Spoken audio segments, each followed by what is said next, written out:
Okay, so we're going to get started on making your Memorial Day or 4th of July flag out of wine corks. So for materials for this project, you're going to start off with a piece of either plywood or cardboard, a little piece of rope so that you can hang your flag, corks, obviously, hot glue gun, and paint. So as you can see, I have already started this project and I did not paint these before I started. So that was a mistake, and something that I would recommend that you do first is to paint your corks blue and red. I started off with about 100 corks, and as you can see, my piece of plywood is a little bit too big for the 100 corks.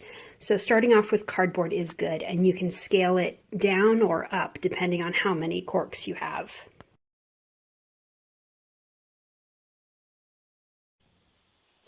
So before you start, you're going to want to lay out your corks in rows so that you know how many you have and how many you're going to have to work with. As you can see, I put corks that I really liked. Those are going to be my white rows, and corks that I don't like as much are going to be my red rows. So that's how I organized them. They are set up just in a square.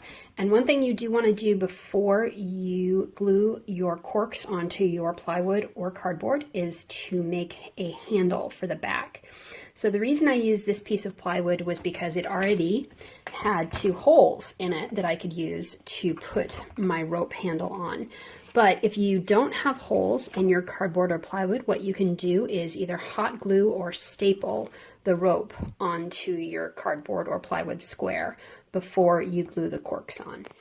And as you can see, I have started painting my corks. So I'm just using an acrylic blue paint, which is very safe and something that is very easy to wash off with soap and water. So I'm going to paint these corks blue and let them dry before I glue them onto my cardboard square.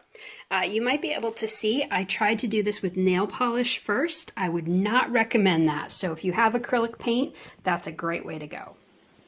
Alright, so now that I've painted the blue corks and those are drying, I'm going to show you the red corks. So, as you can see, when I am painting, I'm getting a little bit of red on my corks that are supposed to stay cork colored. So that is part of why I would say it's better to paint your corks before you put them on. And the reason for that, as you can see, is that it is difficult to have the paint stay where you want it to go. Now that my wine corks are dry, I'm gluing the blue wine corks onto the plywood. And I am doing these are champagne corks actually, so I'm going to glue them into place slightly differently than the others. But if all you have are regular corks, that's fine too. You can just glue the corks onto a square and then paint several of them blue instead of red and leaving them natural. Okay, so now that I have glued all of my corks onto my backing, I am taking white nail polish and I am putting little dots on the blue champagne corks. And you can do this with paint as well. I just didn't have any white acrylic paint in the house, so I ended up just using white nail polish.